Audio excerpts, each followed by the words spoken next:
சாமி, 30 வருஷமா நான் உங்களுக்கு பூஜை பண்ணிட்டு வரேனே, எனக்கு எந்த விதமான வருமானமும் கிடையாது. ஆனா கள்ள கடத்தல் பண்றவன், கள்ள நோட்டு அடிக்கிறவன் இவெல்லாம் ஓன் இருக்கானுங்களே, இது என்னங்க நியாயம்? இந்த பார் பூசாரி, உனக்கு பூஜை பண்ண பிடிக்கல, நீயும் போய் கள்ள நோட்டு அடி, கள்ள கடத்தல் பண்ணு. உன்னை எவன் வேண்டான்னு சொன்னா? இப்ப இதெல்லாம் நீ செய்ய போறேன்னு என்கிட்ட வந்து கேட்ட, உன்னை வேண்டான்னு நான் தடுத்தேன். உன் பொண்ணு கல்யாணத்துக்கு பணம் வேணும்னா எவனாவது அறிஞ்சவன் தெரிஞ்சவன் சிநேகக்காரனை போய் கேளு.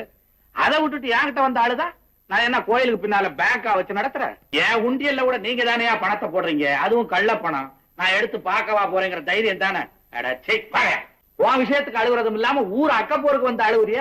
அன்னைக்கு என்னடா கிராம்பு எவனோ கடத்தினானா, லாரிய மடக்கி புடிச்சிட்டாங்களா, அதுவும் ஓன் திருவிளையாடல்ன்ற. ஏயா, நான் கிராம்பு கடத்துறவனா? அது போகட்டும். அன்னைக்கு அந்த கனக சபை வந்து உடம்பு கெட்டு போச்சுன்றான், அதுவும் ஏன் திருவிளையாடல் நீ சொல்ற. ஏயா, அவன் உடம்பு கெட்டு போனதுக்கு அவன் திருவிளையாடல் காரணமா, ஏன் திருவிளையாடல் காரணமா?